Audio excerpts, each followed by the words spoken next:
Olá, bem-vindos ao Carol's Talks. Nesse podcast que nós conversamos sobre uma gestão jurídica de empresas. E hoje, como sempre, nós temos convidados super especiais, mas hoje nós temos um convidado que vai conversar com a gente sobre um propósito, sobre como as empresas e os empreendedores, assim como os profissionais, podem conseguir extrair o melhor de si no ambiente de trabalho. Que desafio, hein? Gente, estamos aqui com o Diego Godoy para conversar com a gente, trazer um pouco da experiência dele. Tudo bem, Diego? Tudo bem, e você? Tudo certinho. Então, tá bom. Gente, deixa eu apresentar o nosso convidado. Ele é Headhunter da Muda.work.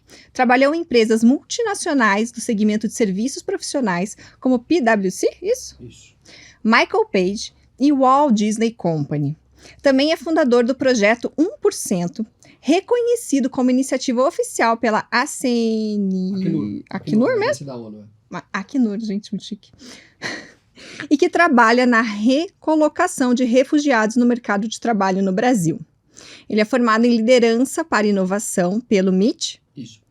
Foi eleito pelo LinkedIn um dos Top Voices em 2021 e uma das personalidades mais influentes do RH pelo RH Summit em 2022. Acertei? Acertou. Conta um pouquinho da tua experiência profissional, Diego, nesse sentido de olhar para a relação entre empregado e empregador, porque eu vejo assim, nem sempre ela é muito exitosa. Às vezes a gente tem uma questão de falha de comunicação no ambiente, às vezes a gente tem uma questão do próprio empregador achar que ele tem uma posição que ele não pode estar ali se relacionando. O que você vê sobre isso hoje? Conta assim um overview para nós. Tá bom. Primeiro, obrigado pelo convite. Bom, falando das relações profissionais entre empregador e empregado, acho que existe um abismo aí de coisas que podem acontecer, tanto positivas quanto negativas. Eu vejo que cada vez mais as empresas têm se preocupado mais com as relações do que com a parte burocrática do trabalho. A gente vem de uma história de relações de trabalho muito mecanizadas, né? O que a gente conhece hoje como recursos humanos foi criado na Revolução Industrial, fim do século XIX. E então você tinha ali as pessoas que trabalhavam no campo, isso naquela época na Europa, na Inglaterra, trabalhavam no campo, né, eram trabalhadores rurais que viviam da sua própria cultura ali de subsistência, e eles começaram a migrar para cidades grandes, Londres, Manchester, etc., Liverpool, e depois nos outros países isso começou a acontecer também, consequentemente. Então você teve uma transição muito abrupta do trabalhador rural para o trabalhador industrial, e aí foram criadas relações bem abusivas na época, por isso nasceram todos essas teorias que criaram sindicatos, etc. Teve uma ascensão muito grande do socialismo, justamente para tentar proteger os trabalhadores dos empregadores. Essa questão de opressão, né, do empregado opressor. Isso, exatamente, do empregador que tira o máximo de vantagem possível, faz ele trabalhar o máximo de horas possível e com condições, às vezes, muito precárias, né? E isso foi mudando com o decorrer do tempo, todas as legislações foram se adaptando a isso, mas junto com isso foram nascendo muitos processos, né? Isso foi sendo burocratizado também. Então você tem toda a parte dentro do RH, ele tem vários subsistemas, né? Então você tem folha de pagamento, benefício, recrutamento e seleção, desenvolvimento humano e organizacional.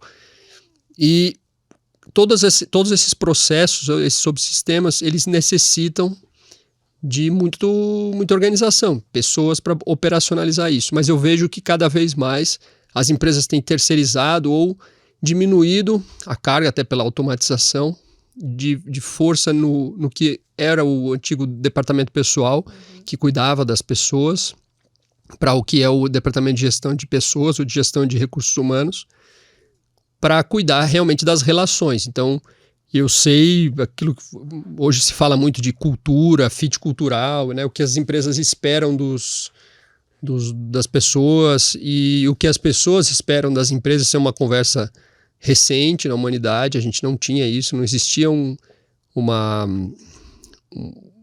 demanda que viesse das pessoas para as empresas.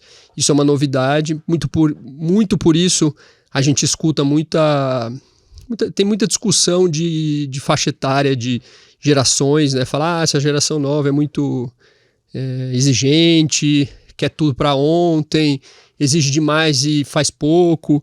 Eu acredito que é uma transição, né? Porque você tinha uma relação em que o empregador mandava, o empregado obedecia, isso foi se transformando e cada vez mais isso está se transformando no contrário. Porque a tecnologia, ela praticamente faz todo o trabalho braçal, e agora com inteligência artificial vai fazer mais ainda, o trabalho intelectual também. Então as atividades repetitivas acabam sendo feitas por máquinas. Sim. O que sobra são as posições que você tem que ter desenvolvimento cognitivo, as pessoas têm que pensar. E essas pessoas que pensam, elas têm o direito, elas cada vez têm menor escala, então você não forma pessoas na mesma velocidade que você tem as demandas. Uhum. Então elas têm o direito, elas conseguem exigir, porque é oferta e demanda. Você tem mais necessidade do que pessoas disponíveis. Então é um jogo de oferta e demanda. Então assim, as relações, elas sempre são, todas, né? Qualquer relação humana, elas são complexas, né? Elas não são não é uma coisa simples, né?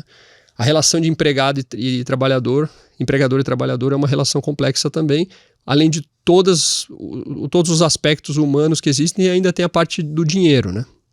Que eu pago você para fazer um trabalho e você tem a obrigação de me entregar pelo valor que eu te paguei. E esse é um elemento a mais para somar e para deixar mais complexo ainda, né? Então, isso tem suas vantagens e desvantagens. É bem interessante, né, a gente olhar, assim, esse viés de posições, né, do que eu posso extrair melhor ou não, da pessoa que está se pondo ali para contribuir. E dentro dos empresários que eu atendo, né, sempre vem aquela questão de eu olho mais para os encargos trabalhistas, eu olho para a lei que está acontecendo, eu olho para o salário, mas eu vejo um pouco olhar exatamente para a essência, para as habilidades, para o comprometimento. Assim, hoje, na tua percepção, Diego, como que é essa questão de habilidades, do como o profissional se posiciona para o mercado de trabalho, enfrentando esses desafios também, da questão, né, que eu sei que o empregador vai estar olhando para outras coisas, não só para mim enquanto pessoa, enquanto o que eu vou fazer lá. Olha, é uma pergunta boa, complexa também, Carol. Assim, eu acho que o grande desafio do empregador e do mercado de trabalho é conseguir realmente humanizar essa relação. Porque se você pensar, esses dias eu falei para um amigo meu que é médico, e ele falou, nossa, eu nunca tinha parado para pensar nisso. Se você pensar, toda indústria, toda fábrica, toda empresa precisa de os recursos para funcionar. Dinheiro, um escritório, né, todos os elementos. E as pessoas também são recursos, por isso que a gente chama de recursos humanos, né? Então, as pessoas elas são um pedaço muito importante, mas elas nada mais são do que um dos recursos necessários para aquela empresa funcionar, para aquele negócio funcionar. Só que o que tem acontecido, eu falei um pouco disso na outra pergunta que você me fez, é que você teve muita burocratização dos processos, das relações profissionais por causa das legislações, né? Então você tem muito, o empresário, o empreendedor, ele tem muita coisa para cuidar. Tem um lado muito pesado de obrigações do empregador que ele tem que gerenciar, e também cuidar das relações. Então são duas coisas bem diferentes, que demandam muito tempo, muito trabalho. Mas se você olhar hoje para as empresas mais modernas do mundo, que são as empresas de tecnologia, talvez, e algumas não de tecnologia, mas que têm políticas modernas de gestão de pessoas, ou seja, que estão testando coisas novas, né? O que elas fazem? Elas tentam separar realmente em duas áreas. Então, uma faz a parte burocrática e uma faz a parte de gestão das pessoas. E aí você consegue cuidar disso que você falou, das habilidades, das competências, o que cada um tem que ter desenvolvido, porque você não vai ter, como eu falei, você não vai ter na mesma velocidade da necessidade do mercado a formação de pessoas. Então o que acontece? De quem é essa responsabilidade de transformar uma pessoa incapaz, né, que não tem aquela habilidade, numa pessoa capaz com aquela habilidade? É da pessoa, é da empresa, é do governo? De quem é essa responsabilidade, né? Então alguém tem que educar, porque se você não treinar e educar, você não tem as pessoas, você não tem os recursos, a tua empresa não funciona. Então não é uma coisa simples, mas do lado das pessoas eu vejo que cada vez mais a gente vai ter que apostar pelo que eu tenho lido, e o Fórum Econômico Mundial fala disso há 5, 6 anos já, mesmo antes desse boom da popularização da inteligência artificial, que as habilidades mais valorizadas pelo mercado de trabalho são e serão as habilidades relacionadas a pensamento e relações humanas. Então, resolução de problemas complexos, por exemplo, comunicação efetiva. Então, sempre que alguém me pergunta, Diego, cara, eu já fiz curso, já fiz MBA, já fiz isso e aquilo, no que eu posso, todo ano eu reservo um pedaço do meu dinheiro para investir em alguma coisa, para me desenvolver, o que você recomenda? Eu falo, olha, eu sempre falo, comunicação. Eu acho que a primeira coisa que um profissional tem que ter, muito apurada e muito bem desenvolvida, é a sua comunicação. A maneira como ele se comunica faz toda a diferença nas oportunidades que ele atrai, na maneira como as pessoas olham para ele, etc. Então, toda essa esfera de competências e habilidades humanas, elas vão ser cada vez mais valorizadas e mais valiosas porque, como eu te falei antes, você não tem mais necessidade de um humano para fazer atividades repetitivas. Então, o que ele vai precisar? A gente vai criar novos negócios. Vão existir, o capitalismo vai se tornar uma outra coisa, diferente do que a gente está vendo hoje. Então, daqui a 20 anos, sei lá, 10, 20 anos, as profissões que a gente vai ver no mercado são profissões que a gente nem conhece hoje, né? São coisas que a gente nem sabe que são. Você pega, por exemplo, todo esse desenvolvimento de tecnologias wearable, que eles falam, de tecnologias que você veste, né? Então, você tem lá aquele óculos da Apple lá, né? Aquilo lá é um trambolho, ninguém vai usar, aquilo é muito feio, né? É horroroso aquilo, mas pelo que eu vi, é uma coisa sensacional. Enquanto aquilo for daquele jeito e custar tudo aquilo que custa, como era no começo dos telefones celulares, como era no começo do computador, do fax, tudo era muito caro, até você popularizar a tecnologia, quando ela se tornar uma tecnologia popular, que todo mundo puder comprar e diversas empresas produzirem aquela tecnologia, você vai ter, eu acredito que... esqueci o nome agora, Apple Vision, esqueci o nome daquele negócio. Também não sei, mas eu vi as pessoas usando já, assim, usando não, fazendo divulgação, né? Porque não é algo que você vai sair usando ainda. Isso, Mas nos Estados Unidos o pessoal usa na rua para dirigir, etc. Porque já foi lançado, né? Você já pode comprar. Custa acho que 4, 5 mil dólares, eu não lembro agora. E é o preço de um supercomputador da Apple. Então, realmente é um negócio que não é barato. Eu acredito que daqui a 5 anos, no máximo, imagino, pela minha estimativa e o que eu leio também, né, do que tem se falado dos futuristas, etc., as pessoas que estudam isso, que você vai ter isso num óculos de sol. Então você vai lá na loja no shopping, vai comprar um óculos para ser para praia ou um óculos de grau, e a lente, ao invés de vir a lente polarizada pura, vai vir a lente polarizada com um computador junto que vai fazer tudo para você. E como é o caso desse óculos da Apple. E isso vai migrar para as roupas, para sapato. A gente vai ser, pelo que os futuristas têm falado, a gente vai ficar cercado por milhões de sensores. Então vão ter sensores em tudo. Todas as roupas já tem, né? Se você for hoje esses dias eu fui numa loja na Decathlon.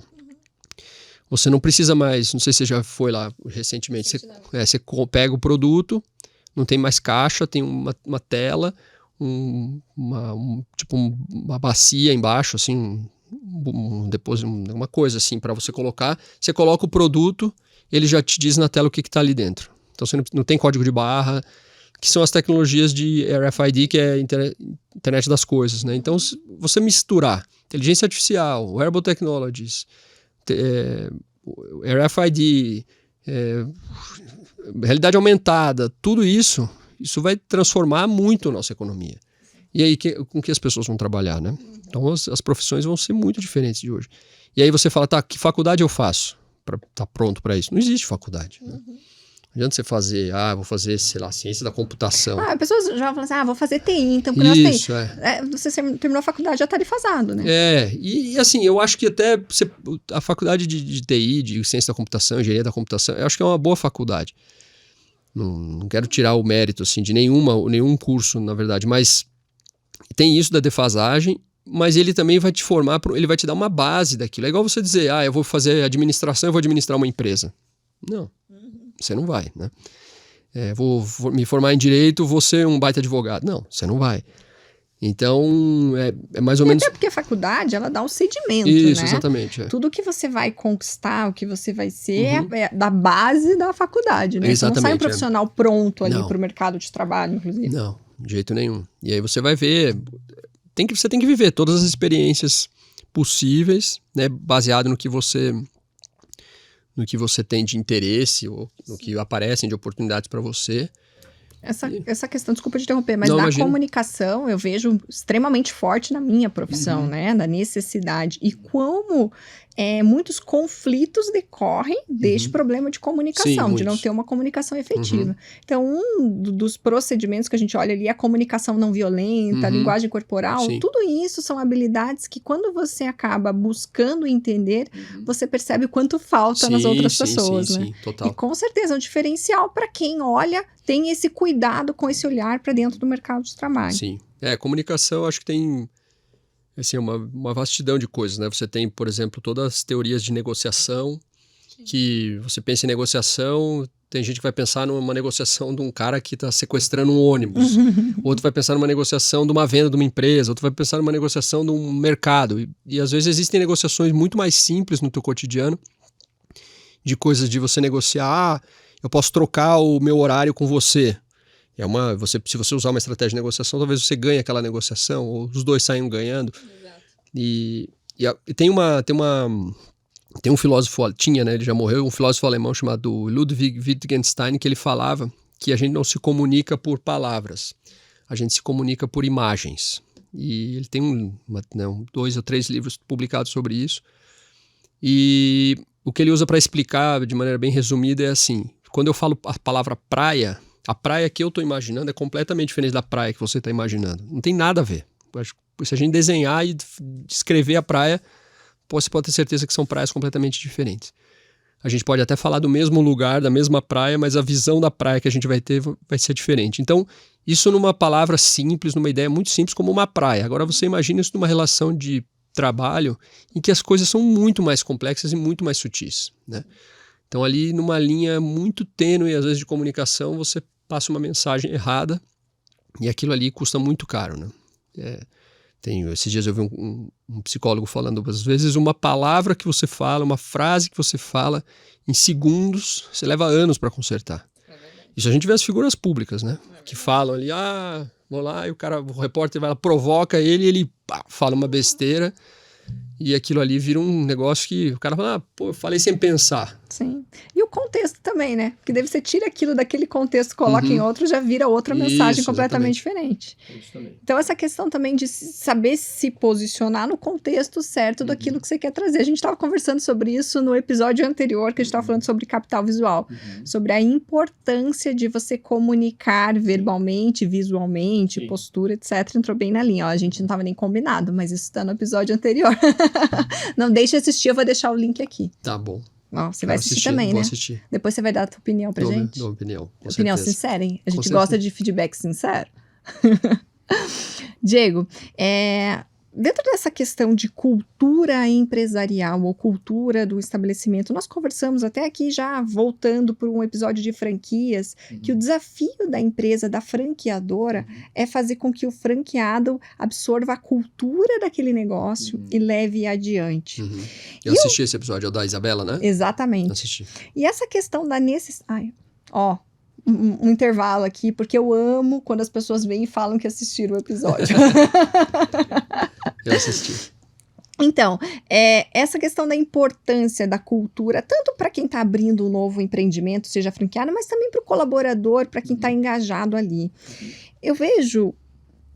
Pode ser um olhar muito particular meu, e aí eu preciso que você realmente traga a sua opinião sobre isso. Quando a gente está com esse cuidado de mostrar na rede social a empresa, o que ela produz, como que ela é, o que ela vende, e a gente não faz com que o colaborador compre essa ideia e também venda a empresa no dia a dia, ou ele se sinta parte daquilo. Você tem visto isso? Você consegue perceber isso quando os candidatos, quando as pessoas querem procurar uma empresa, se eles querem buscar isso, uma experiência Uhum. não só focada no cliente, mas focada no próprio colaborador, trabalho. no profissional. Uhum. Sim, com certeza. Você tem, na verdade, as culturas muito fortes, elas são, você tem um termo em recursos humanos que chama marca empregadora, né? A marca empregadora é um tipo de desenvolvimento de marca que você faz da porta para dentro para atrair candidatos. Então, e fazer com que as pessoas queiram trabalhar na sua empresa e queiram ficar na sua empresa. Então, existem empresas com marcas empregadoras muito fortes. Por exemplo, a gente aqui no Paraná tem a Volvo, o Boticário, né, quem mais? A Electrolux. São marcas que têm um apelo. Todo mundo, se você perguntar que empresas que sonhariam em trabalhar, sei lá, eu te diria que mais da metade vai dizer Boticário. O Boticário é uma empresa que tem uma marca empregadora muito forte, né? Pela maneira como trata as pessoas, etc. E cultura, Carol, é processo. Então, assim, as melhores empresas para trabalhar, ou as empresas que têm as culturas mais fortes e que conseguem passar isso tanto da porta para dentro quanto da porta para fora, tem processos muito bem definidos. E isso você só ganha treinando, educando e controlando. É uma coisa quase militar. Então, assim, não existem 20 boticários, existe um boticário. Só que, às vezes, numa empresa menor, você tem 3 áreas e são 3 empresas funcionando completamente diferentes dentro da mesma empresa, porque elas não têm processo, porque não existe uma comunicação clara de que o que a gente está aqui, por que a gente veio para essa empresa, qual é o nosso objetivo final, o que o cliente espera da gente, para quem a gente vende, quanto custa o nosso produto, quanto custa o nosso serviço, o que o cliente espera da gente, né? Quando ele vem comprar o nosso serviço, o nosso produto, o que a gente tem que entregar para ele de maneira obrigatória, o que a gente pode entregar mais. Então, todas essas perguntas você resolve controlando com o processo, né? Acho que a empresa mais marcante de todas, para mim, de processo é a Disney, né? Eu tive o prazer de trabalhar na Disney, e a Disney é um marco, acho que para qualquer pessoa que já teve lá, e mesmo para quem não teve, sabe o que é a Disney. A Disney é uma marca muito forte, né? Hoje mais ainda por causa do streaming dela, dos filmes, etc., que já eram fortes antes, mas agora mais ainda. Então você tem uma marca que você sabe exatamente o que ela vai te entregar, né? E da porta para dentro não é diferente, nem pode ser diferente. Você não pode ter uma empresa de 100 e tantos anos funcionando desse jeito, né? Que acho que agora, se eu não me engano, foi 100 anos da Disney. Foi 100 anos da Disney, né? Acabou de fazer esse ano passado. Então você não tem uma empresa centenária que não, com uma cultura como a Disney funcionando de maneira perfeita, quase perfeita, né? Sem processo. E com aquele monte de funcionário. Que você fala assim, sei lá, 50 mil pessoas trabalhando no complexo de Orlando da Walt Disney World. As 50 mil pessoas estão compradas com a ideia de que todos os clientes que vão lá têm que sair impressionados e super bem atendidos? Obviamente que não.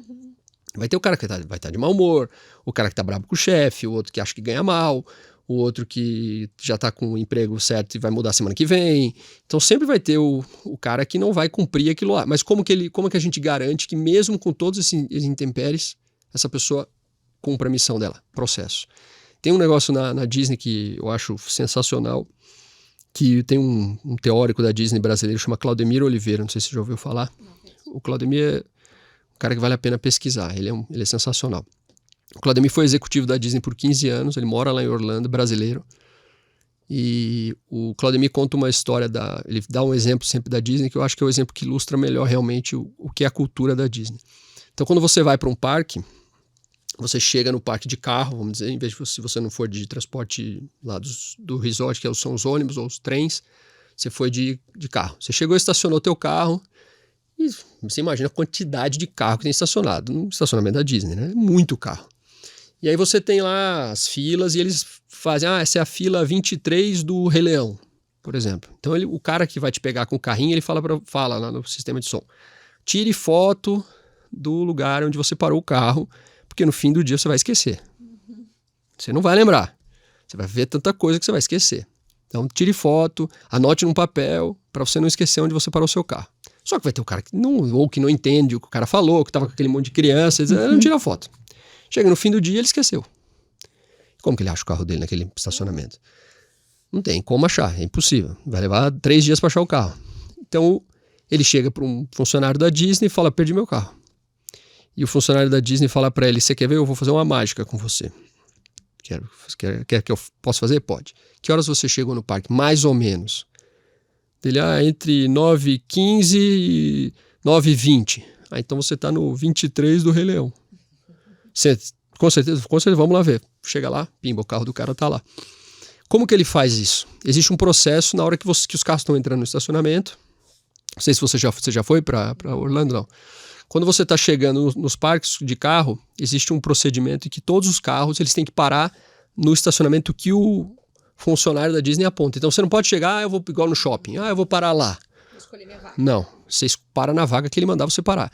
É uma linha, ele vai parando e isso faz com que o estacionamento aconteça de maneira mais rápida e cria esse processo para as pessoas não perderem o carro.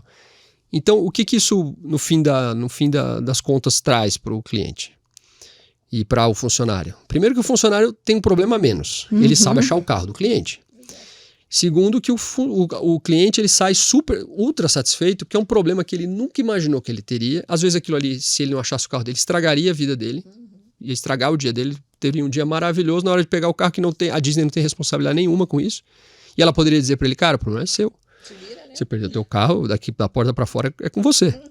Não, ele vai lá e resolve o seu problema da maneira que ele pode. Então, existem todas as empresas que têm culturas fortes e que trazem isso para o mercado e trazem isso da porta para dentro e fazem com que isso funcionar de maneira adequada, precisam ter processo. A pessoa tem que saber, e o processo faz com que ela fique segura, ela sabe fazer, ela sabe o que ela tem que fazer em cada situação. Então, assim, se eu, por exemplo, trabalhei na sorveteria. O cliente deixou o sorvete cair na minha frente. Eu sei exatamente o que eu tenho que fazer. Eu não tenho que perguntar pro meu chefe. O meu chefe já me treinou. Ele falou, cara, se o cliente deixou o sorvete cair na sua frente, você dá outro para ele, na hora, mesma hora. O cara pode você acha que o cara derrubou porque quis, o problema não é seu. Você dá o sorvete para ele na hora. A gente não quer que o cliente saia daqui insatisfeito por causa de uma casquinha de sorvete. Então você tem todas essas... Mas isso é tudo pensado, entende? Porque quando você cria um negócio, por exemplo, você fala de uma franquia que o cara vende, chocolate. Se o cliente comprar o chocolate e voltar dizendo que o chocolate estava derretido, o que eu faço? Eu troco o chocolate? Se o funcionário não tem um direcionamento, ele vai fazer o que ele quiser. Ele vai falar, cara, não posso fazer nada. Meu chefe, se eu te der um chocolate novo, meu chefe vai cobrar de mim. Claro, Então você vai ficar com o chocolate derretido. Me desculpa, o problema é seu. Se você deu mal. Quanto custa isso para a empresa? Muito. É um cliente que ele perde. Ou que vai falar mal do negócio dele. Então você tem diversas coisas que são resolvidas numa empresa ou num negócio através de processos. Processos muito claros. Sim. E você dá segurança para a pessoa que está ali trabalhando saber o que fazer, ela não ficar perdida, né? Porque às vezes, por mais boa vontade que o colaborador seja, por mais habilidoso que ele seja nas vendas em si, se ele está vendendo, ele se sente desamparado. Você não pode deixar ele desamparado. Exatamente. A ideia é essa, né? Eu sei o que fazer na hora certa. Ele tem liberdade. Desculpa, ele tem liberdade para tomar decisão. Ele consegue tomar uma decisão sozinho, sem ter que pedir permissão para ninguém. Sim. Resolve o problema rápido. O cliente se sente satisfeito. É um conjunto de coisas muito...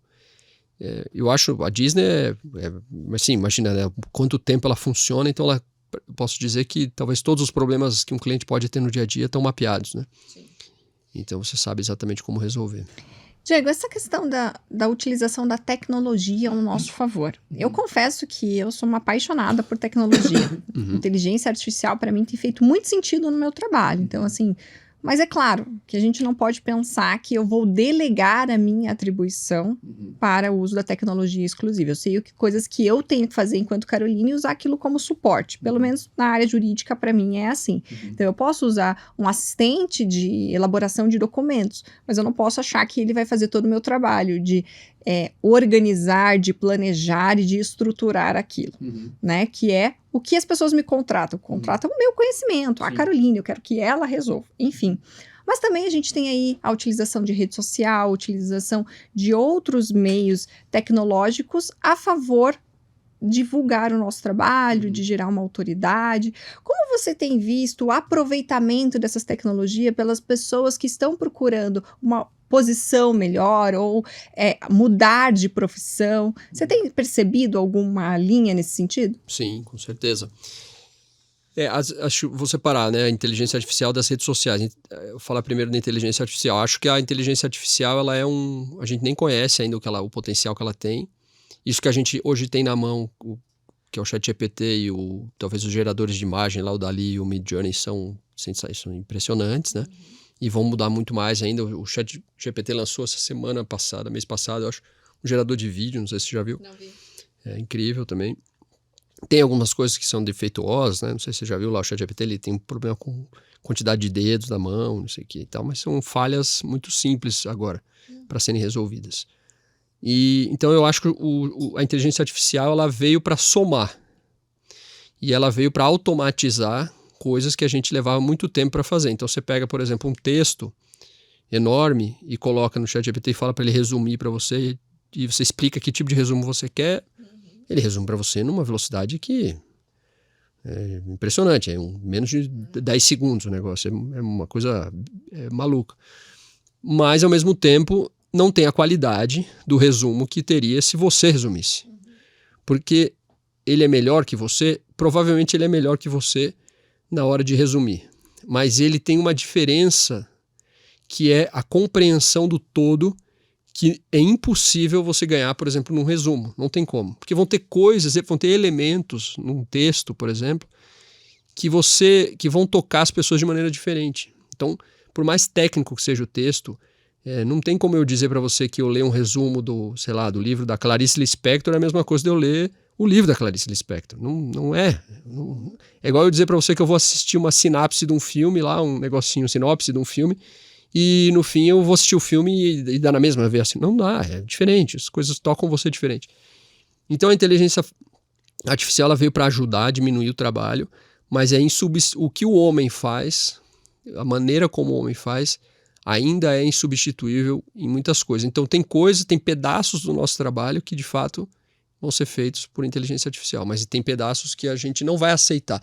Um exemplo muito, muito recente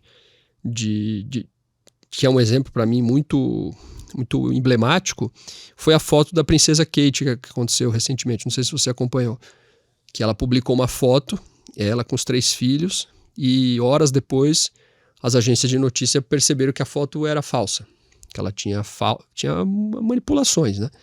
Provavelmente feitas com editor de imagem ou talvez até com inteligência artificial. E ela foi a público pedir desculpa e disse realmente que a foto era manipulada.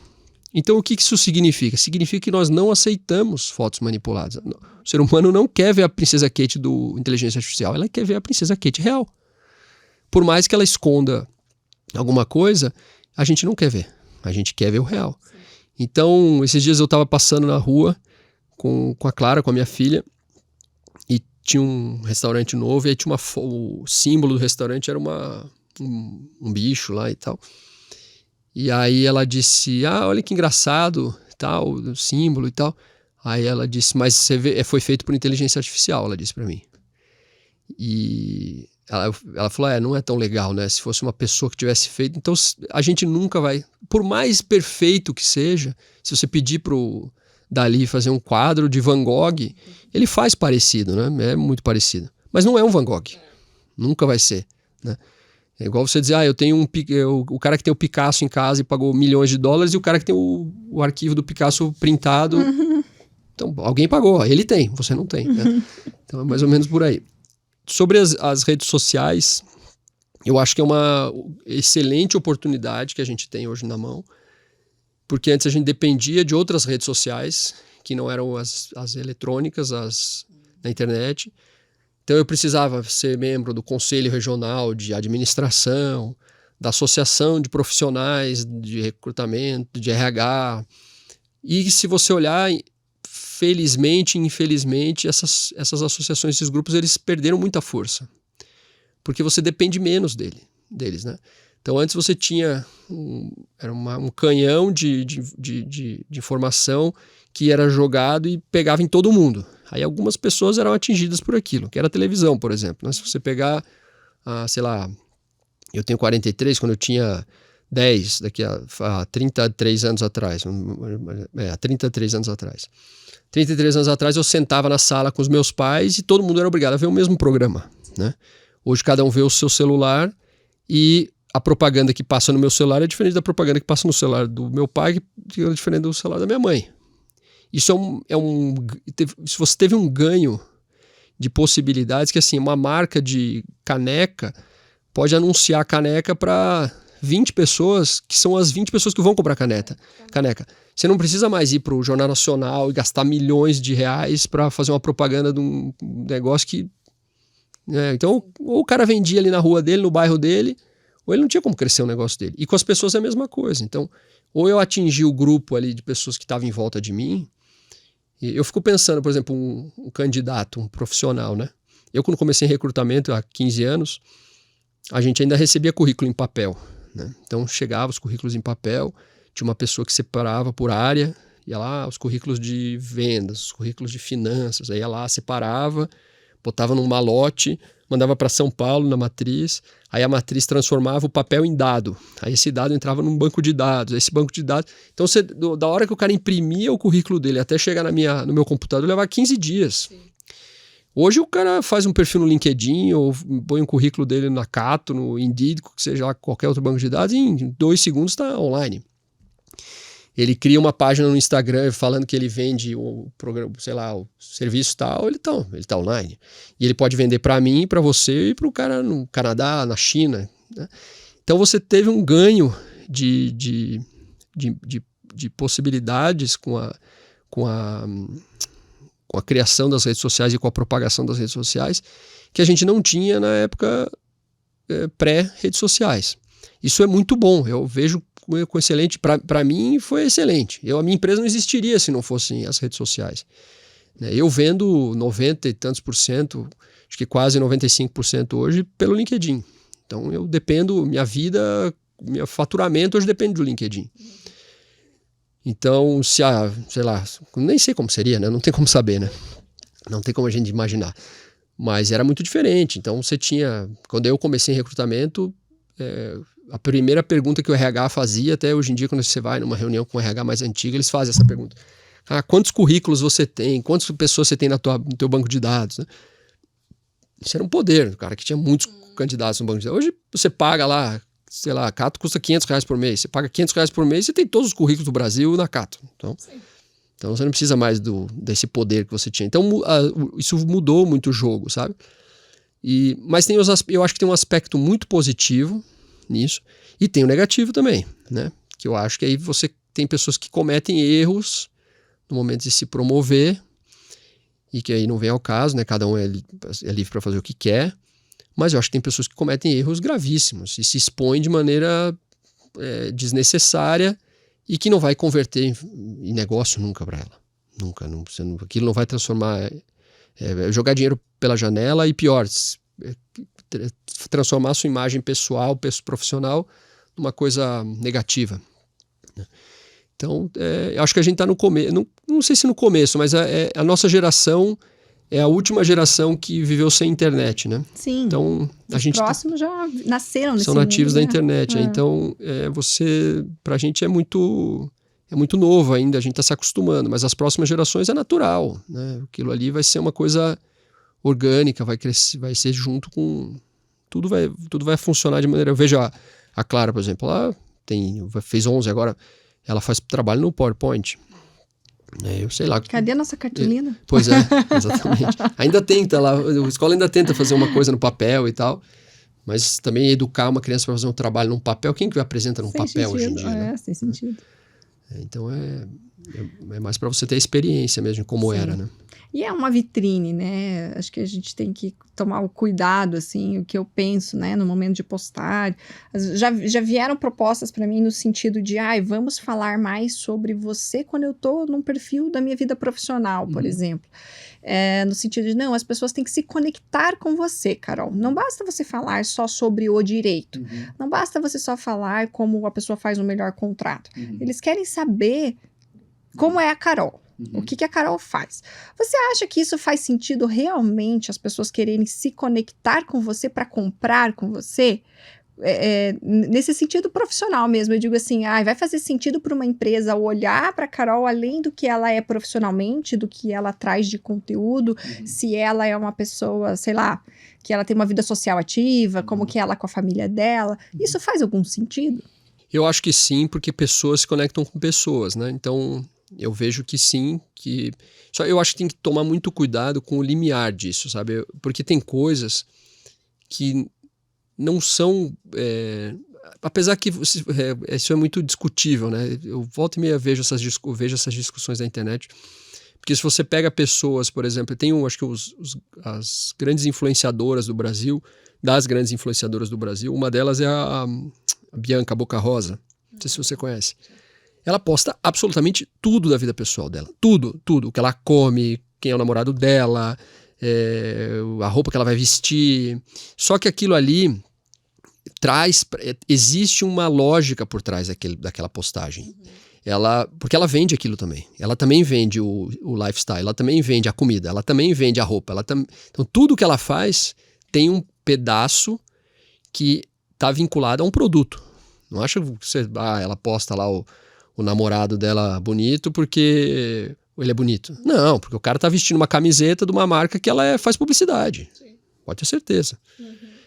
Que é muito pensado. Então, eu acho que aí tem que se tomar muito cuidado, porque assim, o limite disso, para mim, na minha visão, é quanto desse compartilhamento da minha vida pessoal é de fato útil para a minha promoção como pessoa profissional, como produto ou como fornecedor de um produto ou de um serviço. Aí eu acho que você tem que pensar. Eu fiz recentemente um curso, uma mentoria, etc. Fiz com uma pessoa de São Paulo, não sei se você conhece, a Amanda Rose, eu já ouvi falar nela. A Amanda é uma fera, ela criou diversos desses influenciadores e tal do Instagram. E ela fala muito disso, de você pensar, de você mostrar quem você é, claro, mas até que ponto aquilo ali vai te conectar com as pessoas ou você tá falando demais. Porque às vezes a pessoa não quer saber. Não é que você tá falando e é desnecessário. Não, ela não quer. Tem um ponto que ela não quer mais saber. Legal, a Carol é mãe da Maria Fernanda, é casada com o Denis e tá, o que mais eu quero saber da Carol? Será que eu quero saber o que a Carol almoça? Talvez sim, talvez seja um ponto importante, mas eu tenho que pensar nisso. Né? Tudo tem que ser pensado, porque é profissional, aquilo é um trabalho. Né? Esses tempos eu li uma frase que dizia que nas redes sociais, ou você vende, ou você é o produto. Né? Então, se você escolheu vender, que é o caso da pessoa que decide fazer uma promoção, se promover ou vender um produto ou um serviço na internet, nas redes sociais, se ela decidiu vender, ela tem que ter uma estratégia de vendas, de uma empresa que vai vender, de um negócio que vai acordar, vai ter uma estratégia e vai saber exatamente em que ponto. Por exemplo, eu faço publicidade, já fiz publicidade de roupa. Então é uma marca de roupa masculina, de roupa básica. Então, o que eu faço? Eu tento usar roupa básica. Porque aí o que acontece? Eu vou atrair o cara que tem uma empresa de roupa básica. E aí ele vai ver em mim um potencial para colocar a camiseta dele lá e me pagar para isso e ele vender mais camiseta. Sim. Ou eu falo de recrutamento e seleção no LinkedIn todos os dias e vem uma empresa que vende um sistema de recrutamento e seleção e fala, Diego, já que você fala com 100 e tantas mil pessoas por dia, você não quer fazer uma publicidade do meu sistema e mostrar que o meu sistema faço? Mas tem uma ligação. Então, eu tomei uma decisão em algum momento do que compartilhar, até que ponto eu mostro a minha vida pessoal. Então, eu acho que tem que tomar cuidado só para não... Tem que ser tudo muito consciente, né? Tem que ser pensado, porque é uma estratégia, na verdade, Sim. né? Você está usando o teu tempo. Sim. E o tempo é o que mais vale, né? O tempo é a coisa mais valiosa que você tem, né? Diego, na tua experiência dentro do ambiente com profissionais do setor jurídico, o que você percebe ali de desafios para a alocação desses profissionais? Olha, Carol, eu vou ser sincero com você. Fala, porque...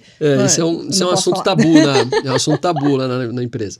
Você sabe que a gente, em 2022, a gente decidiu... Foi 2021 ou 2022, agora eu não vou lembrar. A gente decidiu que a gente não ia mais atender escritório de advocacia. A gente não ia fazer mais vaga na área jurídica. Porque a gente não conseguia trabalhar com os advogados. A gente tinha muita dificuldade. Por diversos motivos. A gente não conseguia achar os candidatos. Né? Os candidatos de direito, eles não usam, por exemplo, o LinkedIn. Então, a gente não tinha como achar. Eles não estavam em banco de dados nenhum. Então, a gente tinha que fazer uma caça, trabalhar como...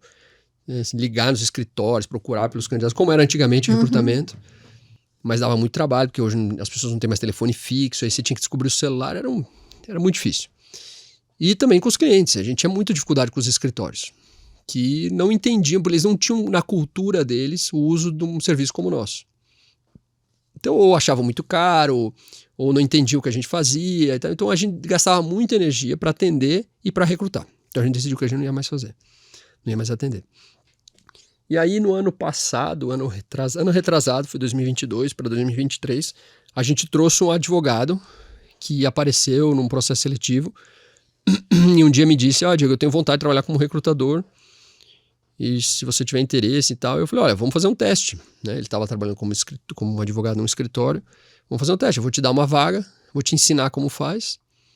E você, até para você ver se você gosta, né? Porque assim, a ideia de uma coisa nem sempre é exatamente como a coisa é, na verdade.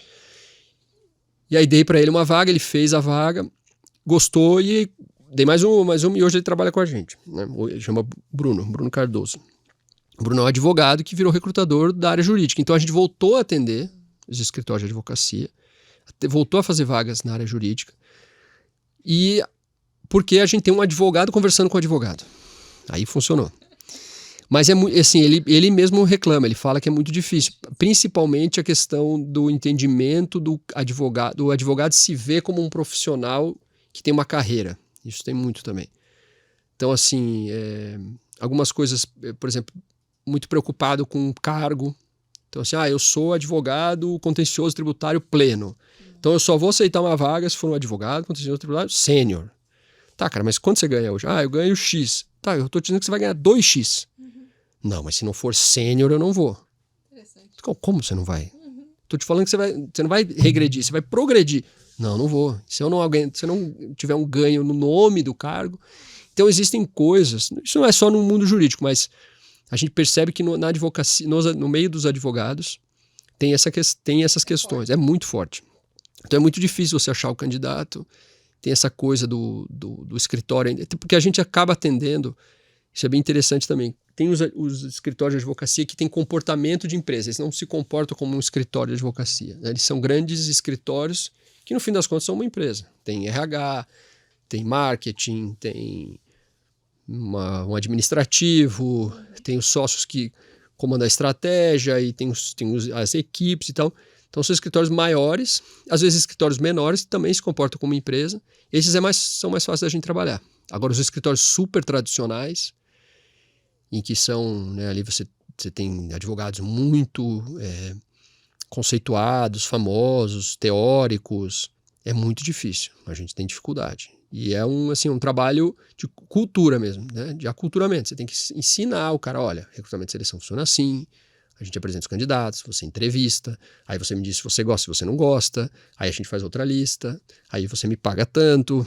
Então Advogado tem essa mania de querer saber de tudo, se meter em tudo, né? Eu vejo, às vezes, tem essa dificuldade de não deixar você fazer. Eu te contratei, eu sei que você é o melhor nisso, mas eu ainda quero lá adaptar com o teu trabalho. Isso, exatamente. Esses tempos um queria discutir comigo o preço. Aí eu disse pra ele falou, mas é porque não faz sentido, não tá correto. Eu falei, cara, é o meu preço. É esse o meu preço. Ou você compra ou você não compra. Tá aí, né? Tá aí. Ele queria discutir, não, porque no cálculo... Eu falei, cara, eu entendi que você não concorda, mas é o preço que eu tenho, esse é o meu preço. Tem outras 1000 empresas que compram. Fica à vontade, né? Fica à vontade. Diego, vou aproveitar. Você poderia dar alguma dica que você fala assim, olha, você é um profissional do direito, está procurando se colocar no mercado de trabalho de forma, enquanto um profissional, buscando... Que dica você daria para essas pessoas? Vamos pensar aí, um recém-formado, que ele está pensando em se colocar no mercado de trabalho. Olha, acho que primeiro ele precisa decidir o que ele quer. Se ele quer ser um advogado que vai trabalhar, que vai ter uma carreira em um escritório, ou se ele vai ser um advogado que vai trabalhar, vai ter uma carreira numa empresa, ou se ele não vai ser um advogado, se ele vai ser uma pessoa, um bacharel em direito que vai trabalhar com outra coisa. Né? Eu vejo muito muitos profissionais bons em outras áreas que são formados em direito, são profissionais de vendas, de finanças, e você vai ver a formação é direito. Como você tem de outras também, mas volta e meia eu vejo os currículos, vejo lá, o cara fez direito há muito tempo, estagiou como advogado e depois entrou numa empresa e nunca mais trabalhou como advogado. E tem formação na área do direito. Então eu acho que pensar primeiro se o que ele quer é realmente trabalhar na área do direito, né, se é uma carreira que ele quer. E aí eu acho que para ter essa visão, o ideal seria fazer um estágio, né, entrar num escritório ou numa empresa e sentir. E aí abraçar oportunidades. Eu acho que se vê como um profissional também, sabe? Eu acho que tem isso muito tem uma autoestima profissional? Não, eu acho que o advogado... eu acho que tem uma coisa assim, que é assim, o advogado, como ele tem a chance de ser um empreendedor, dele ter o próprio escritório, ele não se vê como profissional como os outros, entende? E eu acho isso bom, ao mesmo tempo ruim, porque ele não se compara com o outro. Então ele pede oportunidade. Então ele, por exemplo, tem lá os trainees das auditorias, das Big Four, Ernst, Price, PwC que eu trabalhei, KPMG e Deloitte. O cara ele poderia fazer um programa de trainee, trabalhar 1 ano e meio, 2 ali, aprender como é trabalhar numa multinacional, aprendia um monte de coisa, viaja, tem bons treinamentos, eles investem se você não fala bem inglês, eles pagam o seu curso de inglês. Então, assim, tem diversas vantagens você trabalhar numa empresa como essa. Mas o profissional de direito, às vezes, ele não se vê assim. Ele olha e fala, não, eu tenho que ser advogado. Eu tenho que fazer doutorado, eu tenho que aprender a escrever peça, eu tenho que trabalhar com o doutor fulano de tal, porque senão eu nunca vou ser um advogado renomado, eu nunca vou ganhar dinheiro. E não é verdade, né? Existem muitos caminhos para todos os profissionais. Então acho que dá para pensar no direito como uma carreira como qualquer outra, em que ele pode empreender, ele pode trabalhar numa empresa, pode trabalhar no escritório. Eu acho que na formação, assim, quando entram na faculdade, já vou até refletir a minha experiência. 2 opções que a gente tem na cabeça. Ou eu vou ser advogado, ou eu vou fazer um concurso público. Vou ter um cargo público. Então, você fica ali preso nessas 2 realidades. Isso, e não se abre para outras opções, né? Para ver outros mundos. E é um leque gigantesco de oportunidade. Você pode fazer o que você quiser, na verdade. Sim. Eu acho que o advogado, não necessariamente o advogado, o bacharel em direito, ele tem um conhecimento do mundo muito bom, muito melhor comparado com outros profissionais, porque ele conhece a fundo a lei. Então ele sabe discutir coisas dentro de uma empresa, por exemplo, que um cara formado em administração não sabe. Vai saber o muito básico. Então ele sabe, ele consegue dizer como é feito um contrato, como são as leis trabalhistas. Ele tem uma visão do direito, né, que os outros cursos não vão ter. Se o cara se aprofundar, fez administração, fez finanças, ele vai para a área fiscal, tributária. E você consegue trabalhar com riscos daí, né? Você consegue mitigar melhor os riscos de alguma decisão ali dentro da empresa. Isso, conhecimento exatamente. Das normas. Você falou em riscos, por exemplo, eu lembrei agora. Eu tenho um amigo que é de Joinville, o Bruno, que ele tem uma empresa, ele foi advogado por um tempo, e aí ele entrou numa empresa grande, e ele foi convidado para implementar a área de compliance. E hoje ele tem uma consultoria de implementação de compliance, canal de denúncia e tal. Um negócio que ele nunca imaginou fazer. Sim. Então, assim, por que a faculdade de Direito já não fomenta isso lá dentro, sabe? Falar dessas outras áreas, né, que são áreas correlacionadas com o direito, que é, por exemplo, sustentabilidade, agora tem essa onda do ESG, sim, compliance, LGPD, tributos, finanças... Tem muita coisa que você pode fazer. Eu acho que a gente acaba tendo muito com referência dos nossos professores. Eu acho que tem isso também, né? Também. Porque a maioria dos professores ou são advogados renomados, ou são juízes. Juiz, promotor, procurador. Você não, dentro da faculdade ali, você já não vai criando essas referências ali, porque quem está te ensinando está limitado a esses cargos. Eu acho que tem isso também. Tem isso também, com certeza. Eu não sou crítico ao concurso público, eu acho que é uma opção. As pessoas podem, né, escolher o que elas quiserem da vida delas. Mas não existem só essas 2 opções, né? Então você pode olhar para o mercado de um outro jeito. Sim, tá anotado, tá? Tá bom. Gente, eu quero aproveitar e fazer uma pausa aqui para a gente agradecer os nossos patrocinadores. A Dream Up, loja de vestuário feminino que cuida sempre da minha vestimenta, mas que tem um propósito de cuidar do capital visual de todas as mulheres aí, principalmente no ambiente profissional. E também a nossa nova parceira, que é a Via Eterna, que trabalha com joias em prata.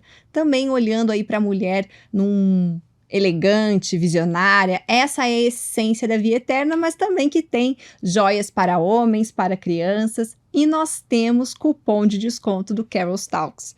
Olha lá, Diego. Boa. Quando que é o aniversário da Bia, hein? Julho. Ó, já vai se preparando, Vamos usa preparar. lá o Carol's Talks. Boa. Você vai ter 10% de desconto nas compras da Via Eterna. Se você pagar no Pix, você tem mais 10% de ação 20%, presta atenção. E frete grátis para todo o Brasil até 31 de março. Vou aproveitar. Até 31 de março eu vou perder. Eu quero mais, então, Não, depois. compra mais aí. Fala, Tá bom. assim, fala Compra assim, já, ó, né? Carol Talks, já compra, já deixa planejado. Tá bom. Vou fazer Ó, isso. mais um presentinho pra Clara, que eu sei que Pode ela ser. merece. Acabou de fazer aniversário. Viu? Vamos lá. Diego, eu gostaria que a gente finalizasse aqui o nosso papo com uma apresentação sua, da sua empresa, que você coloque à disposição dos nossos seguidores para que saibam como te achar. Tá bom.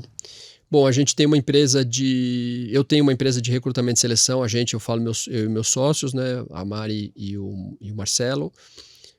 Chama Muda, então se você quiser acessar o nosso site, você consegue acessar pelo link pessoascertasmudamtudo.com.br. Eu vou colocar na legenda. Legal. E aí você já chega no site da Muda, lá você vai ter um cardápio dos nossos serviços. A gente tem o trabalho de recrutamento e seleção, em que a gente atende as empresas procurando pessoas, e a gente tem um serviço de mentoria também, que ajuda pessoas a melhorarem o seu currículo, o seu LinkedIn, o seu perfil no LinkedIn. É um trabalho personalizado, em que a gente faz o entendimento da carreira da pessoa, depois monta um novo currículo baseado nas melhores práticas, né? A gente trabalha, eu e meu sócio, a gente trabalha há muitos anos com recrutamento, então a gente sabe como montar um currículo realmente atrativo.